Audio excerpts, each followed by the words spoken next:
Alright, let's dive right into this explainer. Today we're going to explore what I like to call the mechanical ballet of the internal combustion engine. We're going to unpack this brilliantly orchestrated, high-speed sequence of events that is literally happening under the hood of most cars on the road right now. So, here's the big question we're tackling today. How exactly does a tank of plain liquid fuel physically transform into the massive mechanical power you need to propel a heavy vehicle? You know, it kind of feels like magic when you turn the key, but it's actually an absolute masterpiece of physics and engineering, and it repeats itself thousands of times a minute. To get the ball rolling, every single internal combustion engine out there, whether it runs on gasoline or diesel, needs three fundamental ingredients to operate.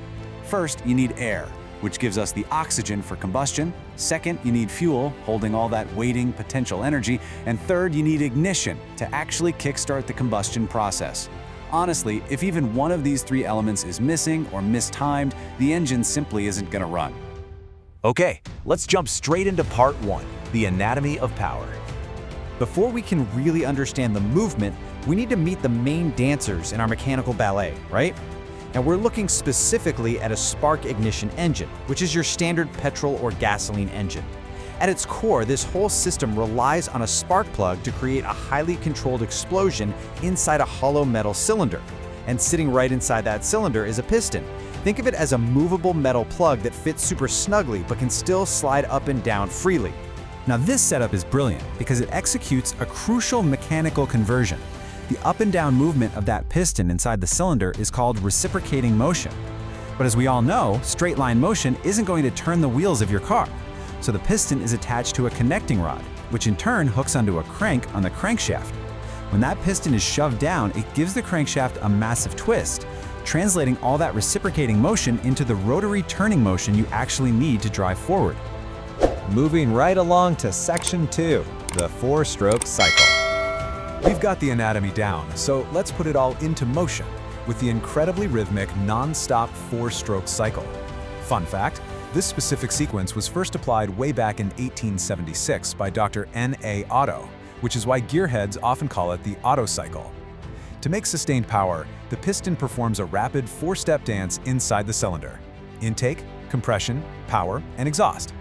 And just to clarify, a stroke simply means the full travel of the piston from the very top to the bottom, or vice versa. Let's break down what happens in each one.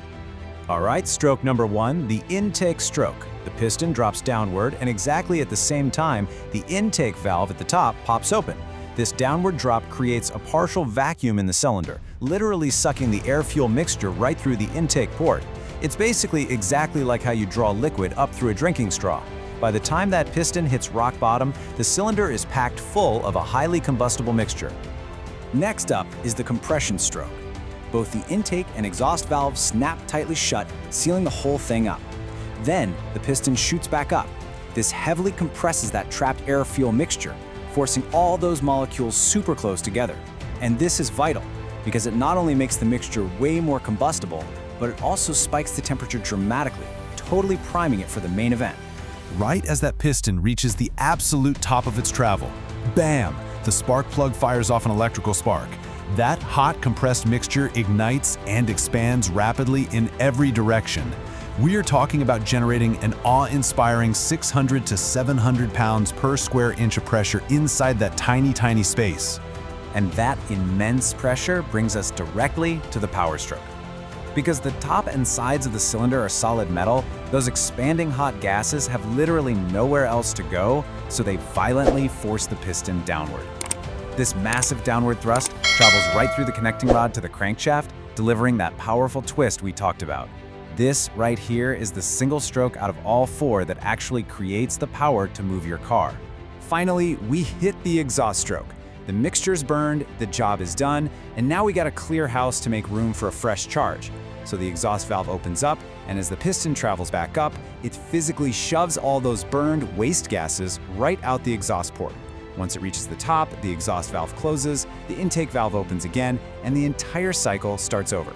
You know, what's really fascinating here is the math. Because each individual stroke is exactly a half turn of the crankshaft, it takes a full 720 degrees, 2 complete revolutions to finish just one single 4-stroke cycle. That means, in your typical engine, one cylinder only produces a power stroke once every 2 rotations. This is exactly why having multiple cylinders firing in a perfectly timed sequence is so absolutely crucial. They basically take turns providing power so the engine spins smoothly. Which perfectly cues up section 3, delivering the fuel. Let's zoom out just a bit. How do the fuel and air actually mix together to make this incredible cycle work? Because if the mix is off, the explosion is weak. Well, modern cars use fuel injectors. These things are basically rapid-fire electromagnets. The engine's computer sends a signal in literally milliseconds, energizing a coil that pulls back a tiny pin called a pintle valve. When that pintle pulls back, pressurized liquid gas sprays out in a super precise V-shaped mist directly into the incoming air. It's an incredibly dialed-in burst of fuel. There are two main ways this fuel delivery happens. First, you've got port injection, which sprays the fuel just outside the cylinder into the intake port. The big bonus here, that gasoline acts like a solvent, washing over the back of the intake valves and keeping them beautifully clean. Then you've got direct injection. This puts the injector right inside the combustion chamber itself, sitting right next to the spark plug.